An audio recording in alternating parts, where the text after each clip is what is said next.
آپ یہ بتائیں جانور میں کون کون سی چیزیں حرام ہیں؟ جی، حدیث مبارکہ میں نبی کریم علیہ الصلوۃ والسلام نے 7 چیزوں کا ذکر فرمایا ہے جو ایک حلال جانور میں حرام ہے۔ ان میں سرکار نے جو ذکر فرمایا پتا ہے، مثانہ ہے، دونوں شرمگاہیں ہیں، کبورے ہیں، غدود ہیں اور بیتا ہوا خون ہے۔ یہ 7 چیزیں ہیں جن کو نبی کریم علیہ الصلوۃ والسلام نے حرام قرار دیا ہے، اور یہ ہر حلال جانور میں حرام ہے۔ آپ نے جن 7 چیزوں کا ذکر کیا ہے اس میں آپ نے اوجڑی کا ذکر نہیں کیا۔ بہت سے لوگ اوجڑی کو شوق سے کھاتے ہیں اور اکثر طور پہ یہ دیکھا گیا ہے کہ بہت سے لوگ اسے حرام تک کہتے ہیں۔ آپ یہ بتا دیں کہ کیا اوجڑی کھانا حلال ہے یا حرام ہے؟ جی بالکل، دیکھیے کہ میں نے جن 7 چیزوں کا ذکر کیا ہے وہ حدیث مبارکہ کی روشنی میں حرام قرار دی گئی ہیں۔ نبی کریم علیہ الصلوۃ والسلام نے ان 7 چیزوں کو گنوایا ہے، اور اس میں اوجڑی کا ذکر نہیں ہے، لہذا ثابت یہ ہوا کہ یہ اوجڑی کھانا حرام نہیں ہے۔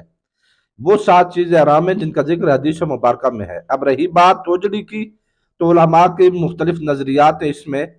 جیسے بنوری ٹاؤن کا فتویٰ ہے، وہ کہتے ہیں کہ جو 7 چیزیں حرام ہیں اس میں اوجڑی کا ذکر نہیں ہے، لہذا یہ حرام نہیں ہے۔ پھر وہ لکھتے ہیں کہ اس کا کھانا جائز ہے، اسے کھایا جا سکتا ہے۔ اب یوں ہی دیکھیے کہ انہوں نے پھر مختلف کتب کے حوالے بھی دیے، جیسے فتاوی رحیمیہ کا ہے، اور پھر فتاوی عبدالحی ہے، اس میں بھی یہی سوال کیا گیا تو انہوں نے کہا کہ اجڑی کھانا جائز ہے، یہ حرام نہیں ہے۔ پھر کچھ علماء نے اسے مکروہ تحریمی کہا، جیسے اعلی حضرت نے اسے مکروہ تحریمی کہا ہے۔ پھر اس کے بعد متاخرین علماء نے اسے مکروہ تنزیہ بھی کہا ہے، جیسے علامہ غلام رسول سعیدی صاحب رحمۃ اللہ تعالی علیہ نے اسے مکروہ تنزیہ لکھا ہے۔